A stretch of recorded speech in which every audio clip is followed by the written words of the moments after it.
Hello, I'm Russ, And I'm Gemma. and we are, of course, the Two Drifters. We are a rum distillery. We make rum from scratch in the UK. So we're based in Exeter, just in Devon, and we buy molasses, we ferment it, we distill it, and we produce all of our rum products from that fermented molasses. And we have been going since 2019, and just coming up for our 6 year anniversary, which has flown by, but it's been some weird years in there. And we produce everything here very carefully. 4 different rum products. Gemma will talk more about kind of like the different rums that we produce, but we do so with a carbon negative footprint, and we have kind of a big undertone of sustainability. But first and foremost, we focus really hard on producing the best quality rum that we can. Our rum. Exactly. No one else's rum. Our rum. Yeah, exactly that. Yeah. But the name Two Drifters has a deep personal meaning for you both. What's the story behind it? It does. So we wanted a name that kind of still has that nautical side to it. Rum has always been associated with the ocean.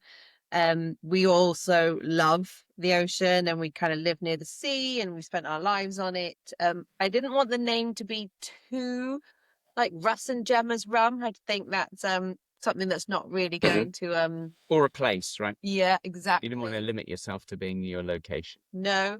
And so Two Drifters just fell perfectly into our hands, really. So when Russ and I got married, I walked up the aisle to Moon River by Andy Williams, and it was Two Drifters off to see the world is kind of one of the lines in it.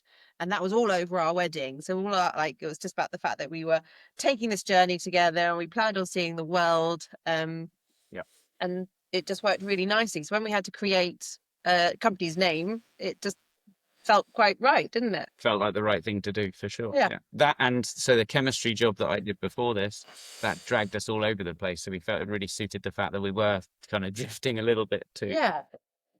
But it's a great story, and it's the reason behind my podcast is because I'd like to sit in front of more brands and because smaller brands, they start off with this story and then it grows. But I think bigger brands, it gets lost, which is what attracted me to yours. And, to your point, Russ, about having a name, I actually know of somebody near me that has a company that has the place where we live. It has the name on it. Yeah. And they now, because it's grown, need to move away from that. Yeah. So they're having a look at rebrand, retelling their story, what we used to be, what we are now. So no, I think it's a great name. And the picture on the front, I think is great. Part of it was about standing out from the rum crowd. So when you look at a rum shelf, you see a lot of pirates, you see a lot of brown bottles. We are not a brown rum. No, we are not to want to be colourful, didn't we? Yes. Fun, right? And our names are actually on the bottle. So our names are written on the bottle. So I want it to kind of portray us, and it very much does, doesn't it? Yeah. Yeah. Yeah. So it started with rum tasting on your first date is what I kind of got on your honeymoon in St. Lucia. But when was the moment when you both sort of sat there? I'm guessing you would have had some rum when you decided this and you just said, let's start our own rum distillery. I think the first night I met Russ, he went, I want to own a rum distillery. Your journey has been a lot longer than my rum journey. Maybe I corrupted you along the way. Yeah. But, when did we finally decide to do it? So we were my final job was in Swansea before this. So you distill for a decade before you started distilling rum? Yeah, so the chemistry that I did was organic chemistry, and the day job there is basically distilling to try and get your products. You can't drink it in that instance, but learning about distilling was all part of what I did. So distilling, I thought, this will be easy in my head because I know how to do it with all these other things, but we kind of lent into that. We were like, right, how do we get a job which has some chemistry in it to keep kind of me occupied, has some sales to keep you happy and occupied. Can be in Devon. Devon. Combines things that we love, because you absolutely have to give everything to make a business work. And you really believe in it. Food and drink as well. So we make everything from scratch. So we do yogurt, we do bread, I make my own butter, literally everything from scratch. So if we like something, we go, right, How do we do that? How do we make that ourselves Yeah. without all the chemicals and the nasties? So when we set up Two Drifters, I didn't even know that you could buy in rum and still call it your own rum. Mhm. Like the whole point of owning a rum distillery is doing all the bits. We thought, anyway. Yeah, so it was always going to be rum because you fell in love with rum before Russ was a chemist. He did a few years in insurance and got paid properly for a few years. And every paycheck you'd pay rent and buy a different bottle of rum. I'd buy 3, I think, as the minimum delivery fee. But you basically built up a rum collection. So Yeah. Out of all these different ones. And it was a time when you didn't have so many choices. You definitely had no UK brands then. No. And so it was kind of interesting to learn about the category because it's huge, interesting kind of variation you get depending on where you buy your rums from. The regions all have different styles. And I just found that interesting much more than I did any of the other. And it's made from sugar. Like, what an amazing spirit. Like, it obviously is going to be delicious. It amazes me how bad some rums are because it's made from sugar. It should always be amazing. Yeah. So, yeah, that's why. And we're very passionate about talking about rum. No, and it comes through. I mean, I had some questions around, what's at the heart of your story, Russ's background in chemistry and yours in storytelling and marketing, but you've covered that off. What were some of the biggest challenges, though, starting from scratch? Because Oh, gosh. Yeah, I mean, it's ongoing. I think it's always a challenge. I'd say when it comes to making spirits is really expensive because not only have you got specific equipment that's comes with a hefty price tag. Like we sold our house to buy what we've got next door. The license as well. Yeah. wow. And you can't experiment. So when you used to make cider and when like we make beer, Mhm. you can make a batch. And if it's not very nice, it's okay to not drink it or sell it because it didn't Yeah. cost too much to make. Whereas the rum was so expensive to make. The batch 1 probably wasn't something we were amazingly proud of, but you have to sell it to be able to make batch 2. And it Yes. go like that, and you get better each batch you make, but you can't make a batch until you've sold the other batch that you're not probably 100% proud of, but that you just have to keep going. So craft spirits are really a tough business because someone instantly, you're charging £40, £35 a bottle of rum. They need it to be amazing. But if you're just starting out, it's Yeah. not probably going to be amazing at batch 1. And it's when I bought the taster pack, I always keep it in the back of my mind because I know there's some places that suffer with this now. I think it's like the Devonshire Arms in London. They suffer with complaints from people because it's bigged up so much on Instagram and social media that when you go there, your expectation is already set that you should have an amazing experience, the perfect pint of Guinness or whatever it is, and what you've just described is perfect. You're still learning, you're still finding your way. I mean, I don't know how you would ever go from doing small batch to larger batches and keeping the flavour the same. I think lager is amazing because ale, the beer we made for a little bit, and to be able to create a crisp, fresh lager the same every single time, It's hard. it's Super. so hard. So I'm in awe of them, and I think it is a bit lost on how difficult it is to just keep doing the same thing every time. Yeah, the consistency part is so difficult because the ingredients vary. They're live products, or they were live products at some point, and they change. They're different. So to keep consistency is always a challenge. One of the questions, Caribbean distilleries with rum. So what would you say sets you apart as like a UK-made rum? When we started, we deliberately tried to do things in a different way from the Caribbean because what we thought was there is absolutely no point in trying to replicate what they do here. Because they do it amazingly. They do it really well, and I actually really like their rums for Yeah. the way that they make it. So we deliberately set out to try and do things in a different way to their approach. And I think that's what we do. So we have kind of different yeasts, different fermentation temperatures and times, and different distillation processes. And all of those things change because there's so much variety in the process. There's so many options and opportunities to introduce variations that you kind of deviate off into a different path compared to what they produce. Right? And I'd say it's no different to English sparkling wine, Japanese whiskey, American gin, British rum. The world is very global now, and it's like just because it was made there doesn't mean it always needs to be made there. No. England are very good at making spirits, and I think we're just showing that as well. Yeah, I mean it's one of those where if it all tastes the same, there'd be nothing but price or Yes. kind of the image and the story to make a difference. So it's great that you're carving your own way with your own kind of flavor profile. So sustainability and innovation. So that's what one of the other things that attracted me to your brand was the sustainability part. I get there's other people within kind of the news that say they do it. Yeah. And there's this big thing about, it ticks a box and we say we do it. Yep. But, when I watch your Instagram stories and everything on your website, it seems to be a big, big part of what you do. Before you talk about how we do it, Yes. I think the most incredible thing about Two Drifters is why we do it. Right. Okay. The why is because Russ and I will not have our choices and ambitions hurt the planet. We wanted to quit academia and to move away from sales and marketing and have our own business and move to Devon. We chose this life. Why on earth should everyone suffer with a bit of global warming that we've caused because we decided to have a rum distillery in Devon? Yeah, it baffles us still that you're allowed to set up a business and harm the planet, right? You can start a business that's damaging, and that's okay. No one tells you off. Yeah. I find nuts because we know it's a problem and we allow it to continue. Yeah. So I think it comes across genuine because it really is. We didn't build a distillery and go, oh no, we need to We need to think somehow about that. Yeah. tick the sustainability box. It's like, no, before we even bought anything, we were like, right, our choices are not going to impact the planet because that's not how this world is going to survive. Yeah. And I mean, that is directly linked to what I was doing just before. So the job I was doing in Swansea at the university was researching carbon capture, carbon storage, trying to turn CO2 into any product that's of value to stop people throwing it into the atmosphere. Right. So I mean, that's a decade I was working on that in various different places, but when you're immersed in that world and you're kind of reading what other researchers are doing and you're introduced to technologies and you're thinking about the problem the whole time, you meet people that are doing really cool things. You learn ways to kind of reduce the impact in what you're doing.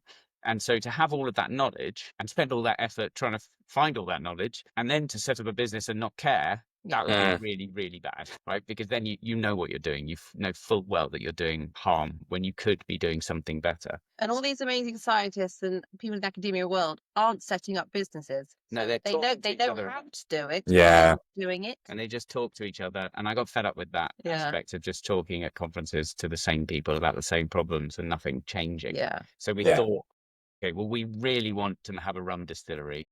We know that we need to do something about our impact. Can we bring what I've learned into the distillery to try and show people, use it as a showcase for how to run a business better, how to run a business thinking about your impact from the inside. Yeah.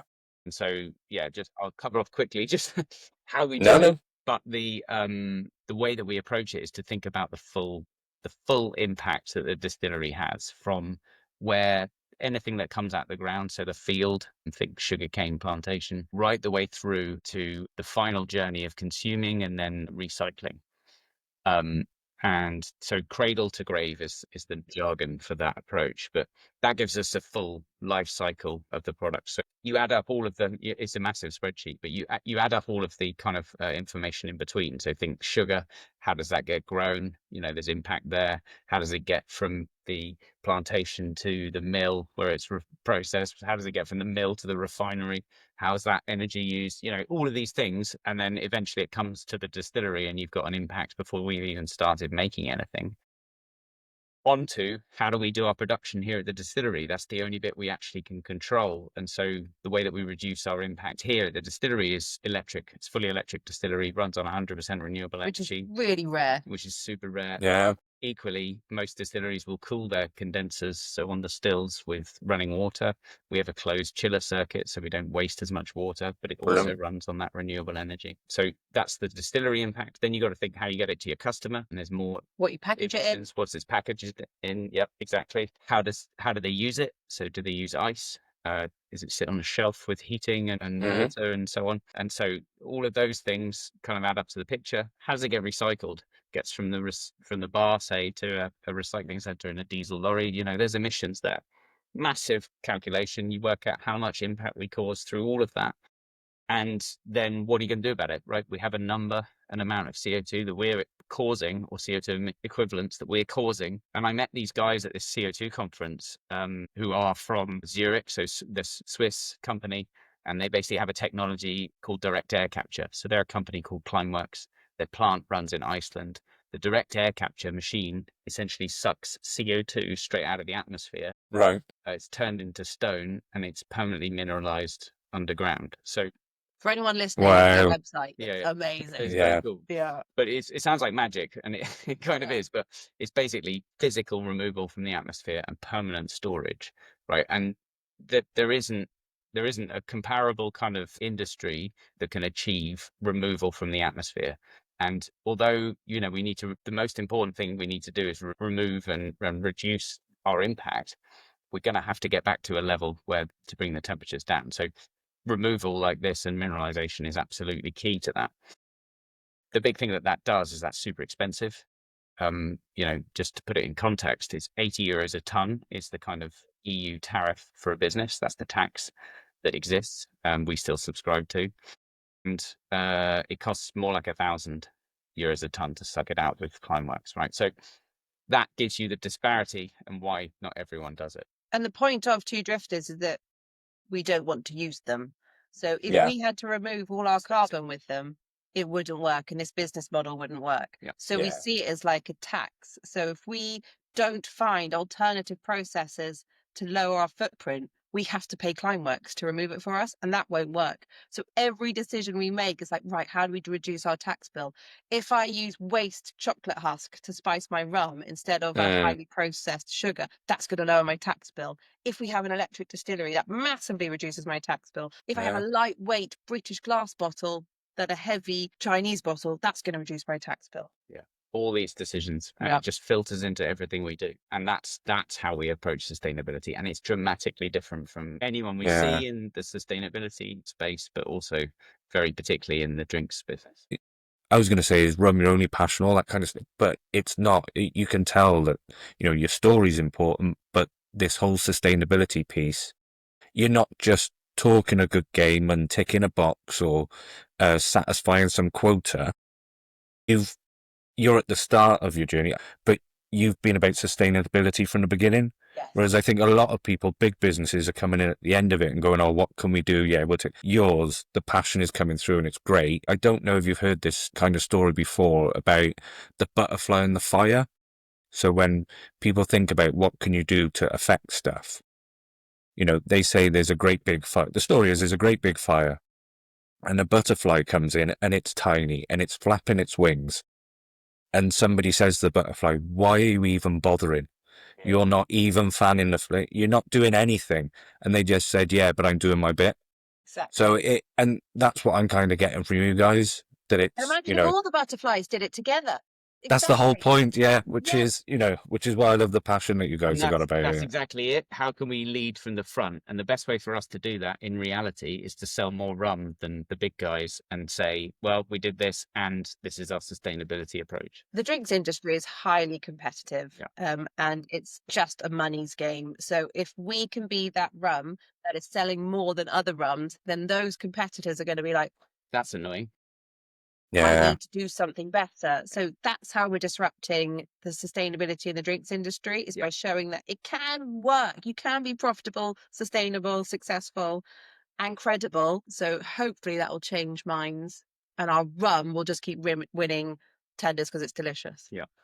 Didn't you win an award, like a global award for sustainability? Yeah, two actually. Last Right. year we won the spirits business global award for sustainability. Don't win many sustainability awards, amazingly, because we're quite complicated. We don't have a buy this, we'll do this. It's not a strap line. It takes that whole time that I've just spent Yeah. explaining it, right? That's too much. That's not bottle worthy.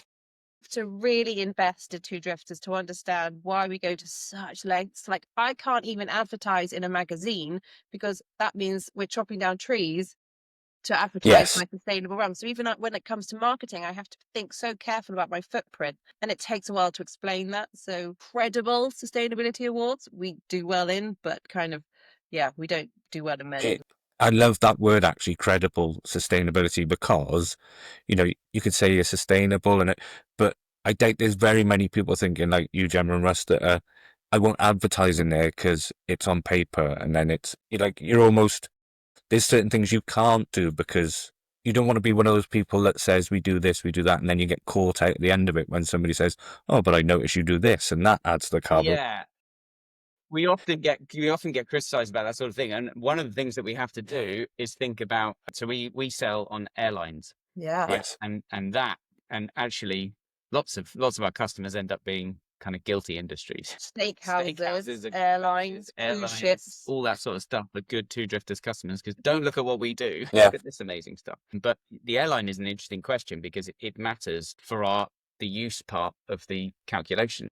You know, customers using it, it's flying on a plane. So although it's a very small percentage, a bit like your butterfly story, although it's a very small percentage of the overall weight that's on the plane, we contribute that much to that CO2. So that has to go into the calculation. Yeah. Or we sell the rum in Australia, and that's got a massive kind of journey that the rum has to take to get there, and that's contributing as well. And so it matters what we do, where we sell, and we have to think about it.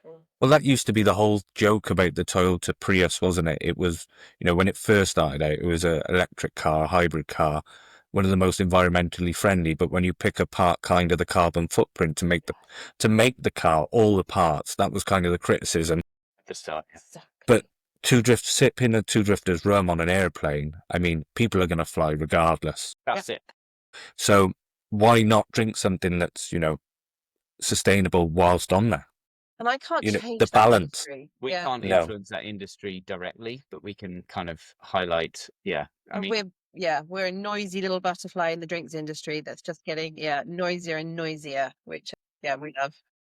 We've covered it. I'm trying to read the questions, and Sorry. I'm going to kick myself when I watch this back because I'm trying to look at the camera. I also want to look at you guys and then read the questions, but we've covered some off. So your goal is to capture 1% of the UK rum market by 2028 and 1% of the global by 2035.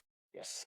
Do you have a roadmap for getting there? And kind of, we've said the drinks industry is competitive. What's going to be your ongoing strategy to kind of stand out? We now need to get shouty. So we've done very well at being able to make a lot of rum where we are. So we're not near capacity yet. So we can grow quite comfortably here. So we can make a lot of rum. We now need to shout about what we do. So the next stage, and that we're just going for investment. We're just about to start a crowdfunding campaign for exactly that. We now need to get noisy. We have some amazing customers that we work with. We've got even more coming on board. And so that's kind of the next thing, is to get shouty with Two Drifters. And where that is, we're going to concentrate on the UK, but we're also going to get global. Yeah, so it's kind of, that's the reason I'm doing the podcast, because I always had a passion. Like I'll watch adverts instead of films. Nice. I like really good. I like the backstories as well. I like all that stuff. But my kind of thing is I wanted to have a podcast where people could come on, talk about their brand, how they built their brand, the issues they face, and then the passion will show through. And then what I'll do with the podcast is it'll be on, Twitter and Instagram. I'll cut shorter clips so that, I'll post it sporadically just to drive people to you. Yeah. So this is my podcast is kind of an advertising platform. And then ultimately you want people to want to come on and tell their story. And then, my promise to you is that I'll display, I'll check when I run this back if the Two Drifters is on display. If not, I'm going to put a shelf behind me, and then you guys will take first place, and then everybody else that I kind of interview, Nice. I'll put their product on there. So for every person that comes on, They can see it. yours will be visible. Nice. That's my promise to you. But that's kind of my intention. Is it's a story but advert platform where you can tell everybody what you're doing. Very cool. I'll go down to we're on to the fun and personal questions because we've covered everything off. So what's the best way to drink Two Drifters? My original question to you was, is it straight or is it cocktails? I don't know anybody that drinks kind of spice rum straight, but you may. I do as an old fashioned. I have a Right. spice old fashioned. It's one of my favourites. DHL delivery guy, he likes pineapple rum just neat. Oh I know. Wow. I know. no, Not when he's driving. 50 mils of lightly spiced rum, 5 mils of sugar syrup, and some chocolate bitters or orange bitters over a big ice cube. It's my favourite. Yeah. Daiquiri for me. But a white daiquiri. Yeah, white rum, lime juice, and sugar syrup, shaken and strained. Yeah, beautiful. Yeah. That's Wow. it. But to me, like the kind of drink needs to be not, it's a big word for it, but a kind of an event, not just a, splash of that. Do you know what I mean? By eye and then a bit of whatever, Pepsi or whatever it is, and then just drink it. You need the ice, you need everything with it, don't you? It could be just a rum and coke, but put it in a nice glass and have some nice ice and put it with a nice wedge of citrus. It doesn't matter what it is. Yeah. It's just like The care and attention matters. It is. Right? It's that. Yes. Yeah. And you say you've tried rums all over the world, but do you find it's a bit off topic, do you find there's a difference between draft, kind of Coke and things in pubs to kind of what you would use at home? Does that make sense? Do you think it changes the flavour profile? Yeah. It depends on the outlet because some of them will have Coke from a keg, say, Mhm. or the draft is that pre-mix stuff. And like that is awful. Rum is made from sugar. So all the mixes that rum goes with are very sugary. So and how that sugar goes into your rum massively changes the flavour of it. Yes. Yeah. And the small things make a big difference. So, we care about the water that goes to dilute the rum because the rum comes off the stills much higher percentage. And that affects the flavour of the rum. So you can imagine that how the mixer is delivered as well matters a lot. And draft, there's probably way more room for kind of mistakes. And our rums aren't there to drown out mixers. They're quite delicate and work quite nicely with all different types of mixers. So yes, I think it does matter. You want your spirit to be the star of the show, right? And then people can find what they like to go with it. Exactly. Yeah, and the mixer world is quite interesting. There's loads. Yeah, I mean, you had the whole tonic thing a few years ago, wasn't it? Where it wasn't, and I think it was an advertising or marketing story where it's not the alcohol, it's the mixer that makes a drink, and it's like, not sure. Tonic on its own. No one. Yeah, Definitely. it's definitely playing its part. I'm not going to get drunk off tonic, so yeah, it's definitely doing what I wanted to do.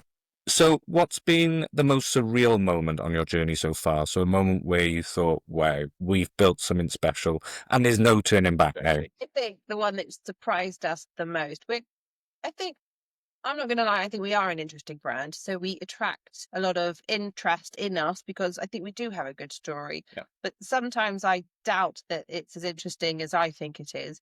But then last Easter, we were on the last ever episode of Hairy Bikers on BBC. Right. And we filmed in the September and we were aired in the March. And Dave Myers passed away, I think, the week before our show. So we knew it might attract some attention just because of that. The attention we got absolutely floored us. Yeah. Mhm. Like our website traffic just during the show was You've never seen so many emails. it like broke the internet. It was absolutely insane. And then it just went on for months and months. Yeah. And still does. Our following, like people we just had up before this podcast turned up, they'd seen us on Hairy Bikers, and we still have people go, I see you on Hairy Bikers, and they're long-term fans of the distillery now, aren't Yeah, they? big time. And I think that's really shocked us because the show didn't talk about sustainability, and we would always talk rum first, and it was just our passion for making British rum that was on the show. Yep. And it was amazing, and it was very surreal. And I think that's probably kind of been the time we went, oh, we do have something awesome here. That was something magic. Yeah.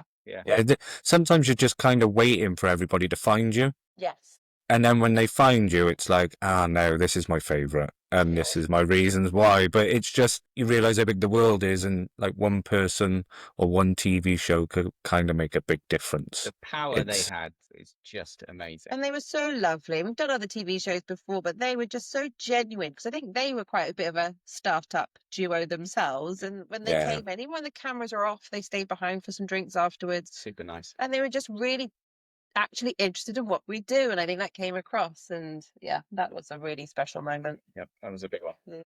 So just moving on to kind of the final questions. If you could share a drink with anyone past or present, who would it be? Oh, yours will be all sciencey, won't it? Yeah, I might choose Marie Curie or someone. Actually, Good choice. he's a massive hero. Who I'd choose? Who do you think I'd choose? I don't know. Is it? Would it be sporty? Would it be in the drinks industry? Would it be filmy? No. You stumped her. You have It's got a, me. well, Word, you, by the way, she's not often enough. you're going to test my editing skills because this is going to be. I'm going to ask the know. question. You're both going to answer really quickly, Right, that's what you get out of it. or I'll have to leave it in, and it'll be. It's just a long, dragged out. Got to go with who came to your head first. I reckon you choose someone like Michelle Obama. Oh, no. Well, then spit it out. That's exactly what I said, but then I was like, is there someone else instead of her? But no, I it don't think kept so. back to her. I don't I think would love to have a chat with Michelle Obama. It's both really good choices, but it is a difficult question because so. Hard. it's one of those like when you start thanking people in any kind of speech, like a wedding speech, you don't want to miss anybody out. Yeah. So what are my choices? I want to make sure. Yeah, I get it. And also just one person One in the person. world of history, and I've chosen someone that's still alive. It could happen. Yeah, maybe it Too will. much Yeah. choice. Maybe Too much goes to show many good people are out there. Yeah, There's too much exactly. choice. Yeah. So for people who want to try Two Drifters Rum and learn more about what you're doing, where should they go? On a Virgin Atlantic plane, If they have to. if they have to. No, our website is probably the best place to start. It We- tells the story. As well. Yeah, exactly. And we work with a lot of kind of local independent businesses. So we have chocolates and marmalades and things on there that local producers use our rum in. So Yeah. it's quite nice to see how versatile rum can be. So that's all on our website. But there's Amazon and there's Master Malt and there's Whiskey exchange and Yeah. usual suspects. And or you can have a pineapple rum and coke in Cozy Club and a lot more exciting things happening this year. Sounds fantastic. Any final words of wisdom for anybody watching this? Because there'd be lots of people that are like, I want to start this brand, that brand. It may be maybe one day another competitive rum brand. Hope not. But is there any kind of? Yeah. I can tell you if there is, they won't have your passion for sustainability. Well, I have two things. I get asked on through Instagram and socials. I Yeah. get a message once a week by someone going, "Oh my gosh, I want to own a distillery. How did you set it up?" And I think they want an easy answer because Yes. when I say what it's like, it's really not. it's the last you hear from them. Yeah, Yeah. because we've done it together, and we often say if Russ had a different job and I was doing it, I don't think we'd have got Or this vice versa. far. Yeah. Yeah. Just the sacrifices you have to make are so big, but when you know that it's together, it makes it easier. And my other tip is now we're 6 years in, I can say kind of that everyone has an opinion on you running your business and will Yeah. tell you how to do it differently. So you have to have a laser focused goal on where you see your business because everyone will try and tell you to do something different, but only you know where you want your business to go and how it works. You're the best person for it. So it's take advice, listen to opinions, but stay in your lane. Yeah. Yeah. And stick true to what you know. That's Yeah. definitely it. You can get pulled all over the place if you don't do that. Oh my gosh, we'd be making gin, we'd have made like all this stuff by now. Because there's always the temptation, isn't there, to just go, we'll do this, we'll do that. So I think kind of staying on one thing is really good advice. And I think also, like you say, if it wasn't for the two of you, you may have gone, Yeah. but it's Yeah. kind of like the perfect pairing, It would be tough. all that kind of stuff. Yeah. But in my head, I would love to see some stuff where the sustainability is kind of like a funnier side. I know. So like, I would love to see videos on Instagram of you doing something and then Russ saying, hang on, put it on a spreadsheet. Yeah. And then hang on, put it on a spreadsheet. Just so I'll do that everybody, anyway, but yeah, we will. Real life. How do you It's- exactly how it is? you know, kind of to get that. So you're not talking about sustainability, but people are seeing it. Yeah. So it's kind of like, hang on. Or as you say, I want to place an ad, but I can't. You know, I'd You're like so to see. true. Because I've been wanting to make that side of us more appealing and more Yeah. fun because it's not, but we talk about it a lot. So no, I really like that approach because that is exactly how we live our lives. That is a daily conversation, at least several times a day. We've even had to like itemize our spreadsheets. If I go, Russ, where's this? He goes, well, if you look at T.429, you'll see it. That's because the scientific approach to everything. But it's Don't just, deny that. I just think it would be really watchable on Instagram. It is very. I can't do it any other way. I've tried to be less scientific. Very important, isn't It's it? very important. I think it's great that add up, you know. I think it's great that you're not compromising though. I think there's so many other people that would look at it and go, it's about cost, not compromise, and just go with, we'll pay that or we'll do that. That's Just a cost because it's the battle cheaper. as well, though, because you know it's always more expensive for now. And you know, a question I get asked, we asked a lot is how How much more profitable would you be? if you weren't sustainable? Yeah. And my answer to that is No idea. I've never done that calculation. Why would I look at that? Why would I do that? That's not the calculation you do there. It's not. No. Absolutely Yeah. worthless to us to know that information. A waste Yeah. of time. Yeah. as far as It's the wrong equation. Yeah. It's 100% the wrong equation. It's not. If your measure is sustainability, you also enjoy making rum. That's the perfect equation for you. Anything outside of that, correct. I mean, perfect. Okay. Exactly. Does it? I say that I really enjoyed the story behind it. It was great. It wasn't just about the rum. No. Do you know what I mean? There's some two really passionate people, and if I'm ever passing, I'll pop in. Please Please do. do. If that's Love to okay. show you round. Always welcome. Yeah. Brilliant. Have a great rest of your day. And you take care, both. Thank you very much.